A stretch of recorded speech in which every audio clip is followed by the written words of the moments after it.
Jom kita pergi ke pusat sumber nanti. Pergi ke pusat sumber bukanlah hanya pelajar pandai yang selalu pergi ke sana. Ya, tidak semestinya. Saya ingin mengenali pusat sumber sekolah kita. 5 minutes later.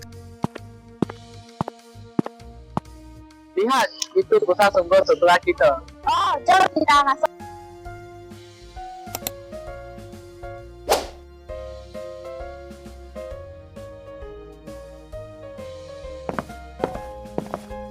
Tunggu sebentar lagi. Kenapa? Kami belum tahu waktu operasi pusat sumber.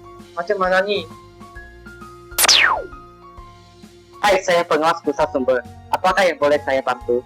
Kami ingin tahu hasil operasi pusat sumber. Boleh. Waktu operasi pusat sumber boleh dirujukkan dengan gambar ini.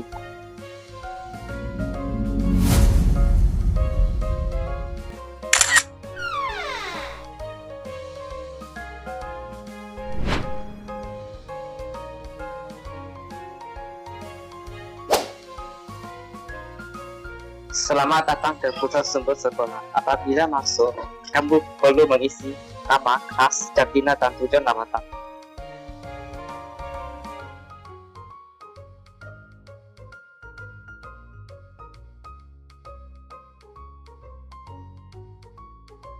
Selain itu, pelajar juga perlu menunjukkan kad ahli pusat sumber.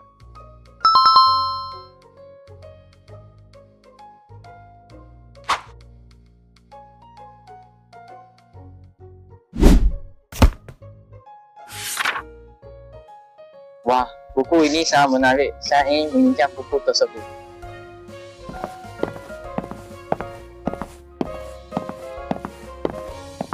Hai, selamat pagi. Saya ingin meminjam buku tersebut. Saya ada khas satu bit. Baik, sila tunjukkan kad ahli pusat sumber.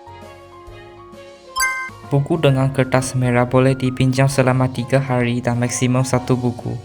Buku dengan kertas kuning boleh dipinjam selama 7 hari dan maksimum 2 buku.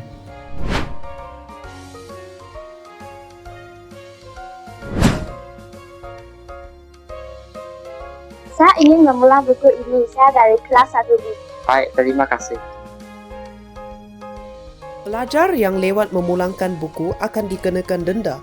Sila pulangkan tepat pada masanya.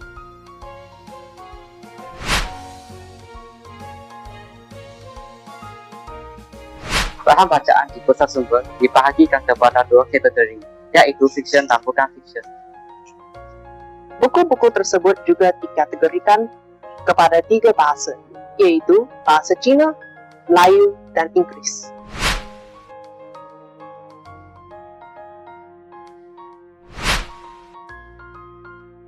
Bolehkah saya pinjam surat khabar ini? Boleh. Pelajar yang membaca surat khabar yang paling geram akan mendapat hadiah misteri. Wah, begitu ya. Saya akan datang pusat sumber setiap hari untuk membaca surat khabar. Selain itu, pelajar boleh meminjam surat khabar bahasa Cina dan bahasa Melayu di tingkat bawah semasa waktu rehat.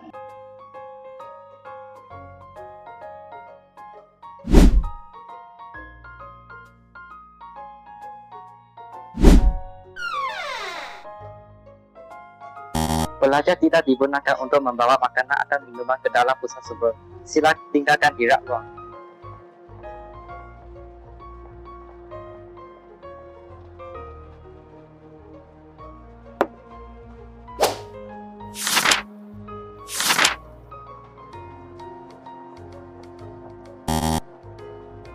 Selepas membaca surat khabar, pelajar mesti mengembalikannya kepada tempat asal.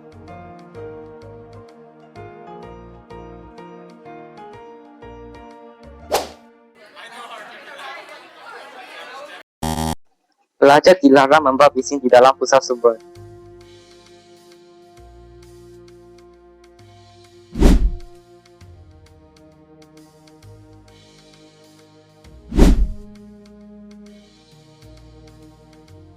Apabila terdengar pengumuman, masa sudah tiba, sila balik ke dataran.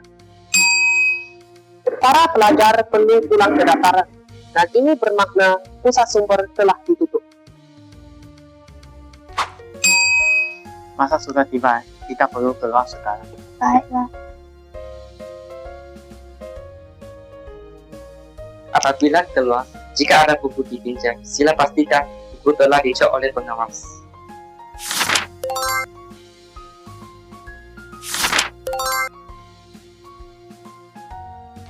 Inilah pusat sumber sekolah kita.